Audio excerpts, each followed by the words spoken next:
Excerpt from a local newspaper. Ominous unknown killer is still at large. After weeks of unexplained murders, the ominous unknown killer is still on the rise. After little evidence has been found, a young boy states that he survived one of the killer's attacks and bravely tells the story. "I had a bad dream and I woke up in the middle of the night," says the boy. "I saw that for some reason the window was open, even though I remember it being closed before I went to bed. I got up and shut it once more. Afterwards, I simply crawled under my covers and tried to get back to sleep. That's when I had a strange feeling, like someone was watching me. I looked up and nearly jumped out of my bed. There, in the little ray of light, illuminating from between my curtains, were a pair of two eyes. These weren't just regular eyes. They were dark, ominous eyes. They were bordered in black and just plain out terrified me. That's when I saw his mouth, a long, horrendous smile that made every hair on my body stand up. The figure stood there, watching me. Finally, after what seemed like forever, he said it. A simple phrase, but said in a way only a madman could speak. He said, "Go to sleep." I let out a scream. That's what sent him at me. He pulled up a knife, aiming at my heart. He jumped on top of my bed. I fought him back. I kicked. I punched. I rolled around, trying to knock him off me. That's when my dad busted in. The man threw the knife. It went into my dad's shoulder. The man probably would finish him off if one of the neighbors hadn't alerted the police. He drove into the parking lot and ran towards the door. The man turned and ran down the hallway. I heard a smash, like glass breaking. As I came out of my room, I saw the window that was pointing towards the back of my house was broken. I looked out to see him vanish to the distance. I can tell you one thing. I will never forget that face, those cold, evil eyes, and that psychotic smile. They will never leave my head. Police are still on the look for this man. If you see anyone that fits the description of the story, please contact your local police department.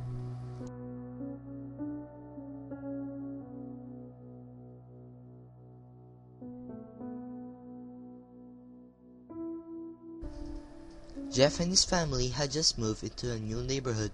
His dad had gotten a promotion at work. They thought it would be the best to live in one of those fancy neighborhoods. Jeff and his brother Lou couldn't complain though. A new better house. What was not to love? As they were getting unpacked, one of their neighbors came by. "Hello," she said.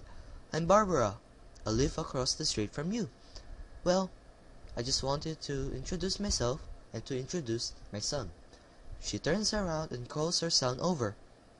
"Billy, these are our new neighbors." Billy said hi and ran back to play in his yard.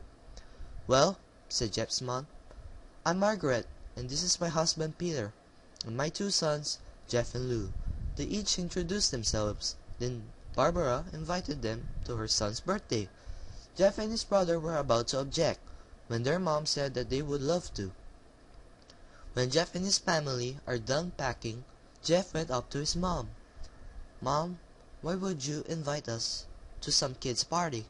If you haven't noticed, I'm not some dumb kid." "Jeff," said his mother, "we just moved here. We should show that we want to spend some time with our neighbors. Now we're going to that party, and that's final."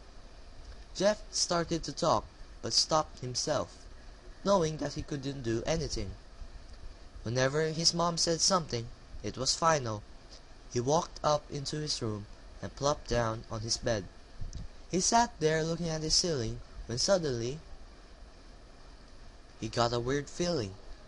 Not so much a pain, but a weird feeling. He dismissed it as just some random feeling he heard his mother call him down to get his stuff, and he walked down to get it. The next day, Jeff walked down the stairs to get breakfast and got ready for school. As he sat there, eating his breakfast, he once again got that feeling. This time, it was stronger. It gave him a slight tugging pain, but he once again dismissed it. As he and Lou finished breakfast, they walked down to the bus stop. They sat there waiting for the bus, and then all of a sudden, some kid on a skateboard jumped over them, only inches above their laps. They both jumped back in surprise. "Hey, what the hell?" The kid landed and turned back to them. He kicked his skateboard up and caught it with his hands.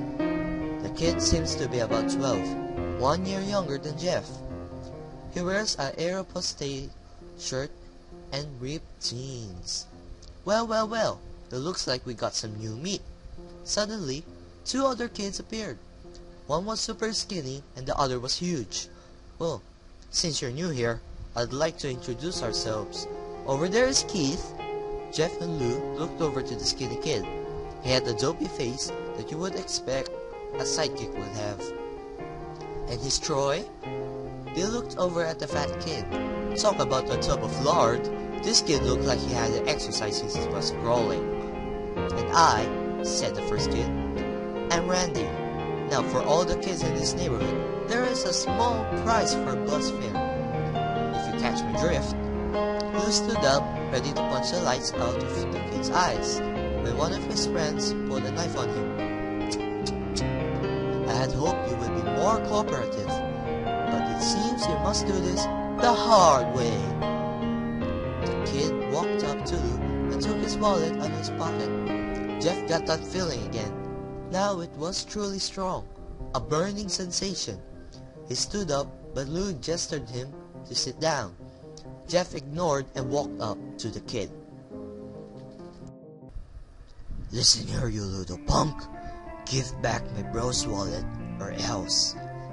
Randy put the wallet in his pocket and pulled out his own knife. "Oh, and what will you do?" Just as he finished the sentence, Jeff popped the kid in the nose. As Randy reached for his face, Jeff grabbed the kid's wrist and broke it. Randy screamed and Jeff grabbed the knife from his hand. Troy and Keith rushed Jeff, but Jeff was too quick. He threw Randy to the ground. Keith lashed out at him, but Jeff ducked and stabbed him in the arm. Keith dropped his knife and fell to the ground screaming. Troy rushed him too, but Jeff didn't even need the knife. He just punched Troy straight in the stomach, and Troy went down. As he fell, he puked all over. Lou could do nothing but look in amazement at Jeff. "Jeff, how'd you—" That's all what he said. They saw the bus coming and they knew they'd be blamed for the whole thing, so they started running as fast as they could. As they ran, they looked behind and saw the bus driver rushing over to Randy and the others. As Jeff and Lou made it to school, they didn't dare to tell what happened. All they did was sit and listen. Lou just thought of that as his brother beating up a few kids. But Jeff knew it was more. It was something scary. As he got that feeling, he felt how powerful it was. The urge to just hurt someone. He didn't like how it sounded, but he couldn't help feeling happy. He felt that strange feeling go away and stay away for the entire day of school. Even as he walked home, due to the whole thing near the bus stop, and how now he probably wouldn't be taking the bus anymore, he felt happy. When he got home, his parents asked him how his day was, and he said, in a somewhat ominous voice, "It was a wonderful day." Next morning, he heard a knock at his front door. He walked down to find 2 officers at the door, his mother looking back at him with an angry look. "Jeff, these officers tell me that you attacked 3 kids, that it wasn't regular fighting, and that they were stabbed." "Stabbed, son!" Jeff's gaze fell to the floor, showing his mother that it was true. "Mom." They were the ones who pulled the knives on me and Lou. "Son," said one of the cops, "we found 3 kids, 2 stabbed, 1 having a bruise on his stomach, and we have witnesses that proving that you fled the scene. Now, what does that tell us?" Jeff knew it was no use. He could say him and Lou had been attacked, but then there was no proof that it was not them who attacked first. They couldn't say that they were fleeing, because truth be told they were. So Jeff couldn't defend himself or Lou. "Son, call down your brother." Jeff couldn't do it, since it was him who beat up all these kids. "Sir, it was me. I was the one who beat up the kids." Lou tried to hold me back, but he couldn't stop me. The cop looked at his brother, and they both nodded. "Well, kid, looks like a year in July." "Wait," says Lou. They all looked up to see him holding a knife. The officers pulled their guns and locked them on Lou. "It was me. I beat up those little punks. Have the marks prove it." He lifted up his sleeves to reveal cuts and bruises, as if he was in a struggle. "Son, just put the knife down," said the officer. Lou held up the knife and dropped it to the ground. He put his hands up and walked over to the cops. "No, Lou, it was me. I did it." Jeff had tears running down his face. "Oh, poor bro. Trying to take the blame for what I did. Well, take me away." The police led Lou out to the patrol car. "Lou, tell them that it was me. Tell them I was the one who beat up those kids." Jeff's mother put her hands on his shoulders. "Jeff, please, you don't have to lie. We know it's Lou. You can't stop." Jeff watched helplessly as the cop car speeds off with Lou inside. A few minutes later, Jeff's dad rode into the driveway. Seeing Jeff's face and knowing something was wrong. Son, what is it?" Jeff couldn't answer. His vocal cords were strained from crying. Instead, Jeff's mother walked his father inside to break the bad news to him as Jeff went away in the driveway. After an hour or so, Jeff walked back to the house, seeing that his parents were both shocked, sad, and disappointed. He couldn't look at them. He couldn't see how they thought of Lou when it was his fault. He just went to sleep, trying to get the whole thing off his mind. 2 days went by with no word from Ju at JTC. No friends to hang out with. Nothing but sadness and guilt. That is until Saturday, when Jeffers woke up by his mother with a happy, sunshiny face. "Jeff, it's the day," she said as she opened up the curtains and let light flood into his room. What's today?" asked Jeff as he stares awake. "Why, it's Bill's party." He was now fully awake. "Mom, you're joking, right? You don't expect me to go some kid's party after..." There was a long pause. "Jeff, we both know what happened. I think this party could be the thing that brightens up the past days. Now get dressed." Jeff's mother walked out of the room and downstairs to get ready herself. He fought himself to get up. He picked up a random shirt and a pair of jeans and walked downstairs. He saw his mother and father all dressed up. His mother in a dress and his father in a suit. He thought, why they would ever wear such fancy clothes to a kid's party? "Son, is that all you're gonna wear?" "Better than wearing too much," he said. His mother pushed down the feeling to yell at him and hid it with a smile. "Now, Jeff, you may be overdressed, but this is how you go if you want to make an impression," said his father. Jeff grunted and went back up to his room. "I don't have any fancy clothes," he yelled downstairs. "Just pick out something," called his mother. He looked around his closet for what he would call fancy. He found a pair of black dress pants he had for special occasions and an undershirt. He couldn't find a shirt to go with it, though. He looked around and found only striped and patterned shirts, none of which go with the dress pants. Finally, he found a white hoodie and put it on. "You're wearing that?" they both said. His mother looked at her watch. "Oh no, no time to change. Let's go," she said as she herded Jeff and his father out the door. They crossed the street over to Barbara and Billy's house. They knocked on the door, and at it appeared that Barbara, just like his parents, way overdressed. As they walked inside, all Jeff could see were adults. No kids. "The kids are out in the yard, Jeff. How about you go and meet some of them?" said Barbara. Jeff walked outside to a yard full of kids. They were running around in weird cowboy costumes and shooting each other with plastic guns.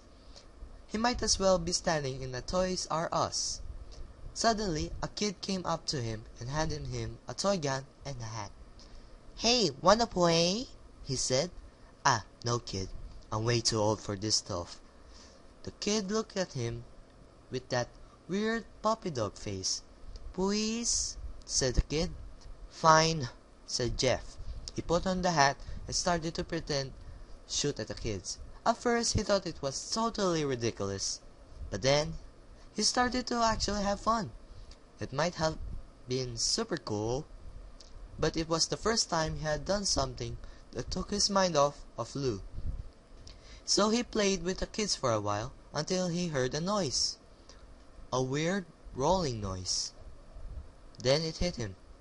Randy, Troy, and Keith all jumped over the fence on their skateboards. Jeff dropped the fake gun and ripped off the hat. Randy looked at Jeff with a burning hatred. "Hello, Jeff, is it?" he said. "We have some unfinished business." Jeff saw his bruised nose. "I think we're even. I beat the crap out of you, and you get my brother sent to GDC. Randy got an angry look at his face. "Oh no, I don't go for even. I go for winning. You may have kicked our asses that one day, but not today." As he said that, Randy rushed at Jeff. They both fell to the ground. Randy punched Jeff in the nose, and Jeff grabbed him by the ears and head-butted him. Jeff pushed Randy off him, and both rose to their feet.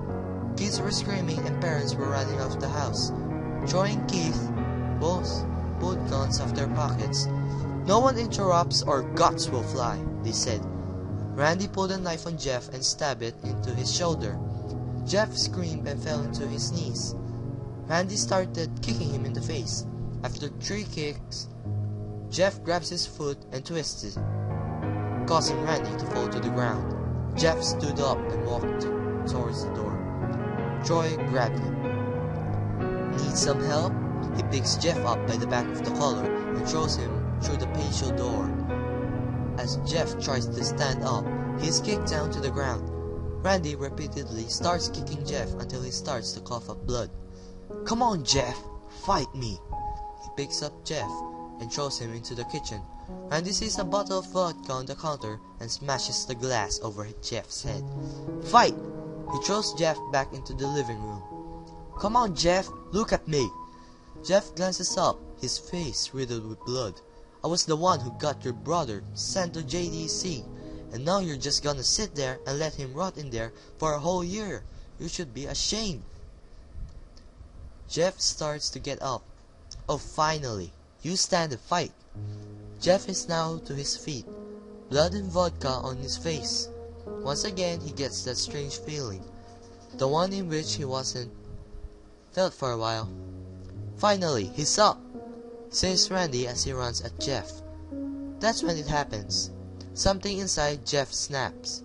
His psyche is destroyed. All rational thinking is gone. All he can do is kill. He grabs Randy and pile drives him to the ground. He gets on top of him and punches him straight in the heart. The punch causes Randy's heart to stop. As Randy gasps for breath, Jeff hammers down on him, punch after punch. Blood gushes from Randy's body until he takes one final breath and dies. Everyone is looking at Jeff now. The parents, the crying kids, even Troy and Keith. Although they easily break from their gaze and point their guns at Jeff. Jeff sees the gun trained on him and runs for the stairs. As he runs, Troy and Keith let out the fire on him, each shot missing. Jeff runs up the stairs. He hears Troy and Keith follow up behind. As they let out their final rounds of bullets, Jeff ducks into the bathroom. He grabs the towel rack and rips it off the wall. Troy and Keith race in, knives ready. Troy swings his knife at Jeff, who backs away and bangs the towel rack into Troy's face. Troy goes down hard, and now all that's left is Keith. He's more agile than Troy though, and ducks when Jeff swings the towel rack. He dropped the knife and grabbed Jeff by the neck. He pushed him into the wall. A thing of bleach fell down on top of him from the top shelf. It burned both of them, and they both started to scream. Jeff wiped his eyes as best as he could. He pulled back the towel rack and swung it straight into Keith's head. As he lay there, bleeding to death, he let out an ominous smile. "What's so funny?" asked Jeff.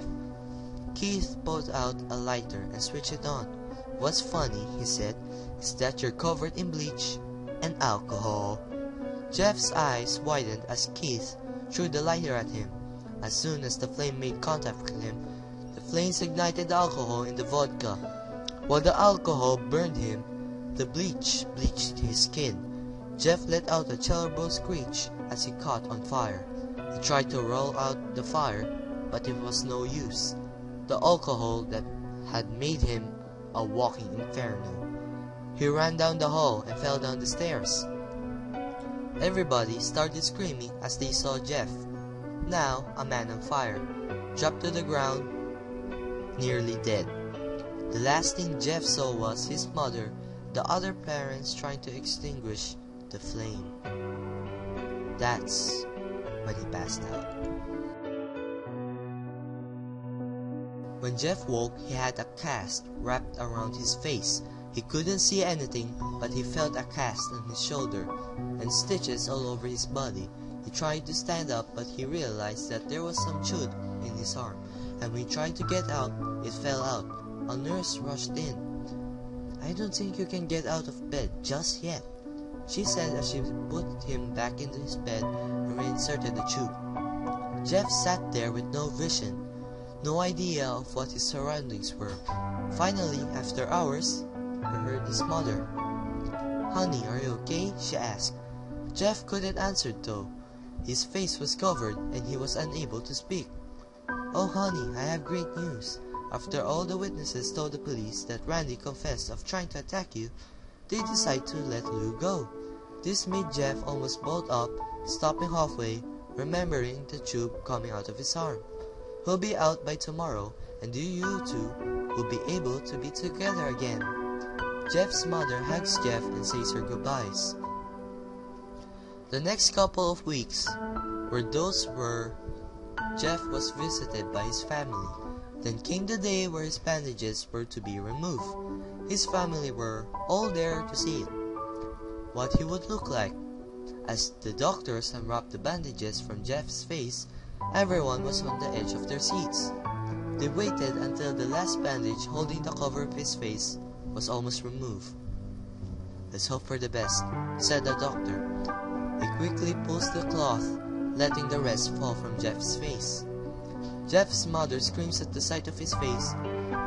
Lou and Jeff's dad stare, awestruck, at his face. What happened to my face?" Jeff said.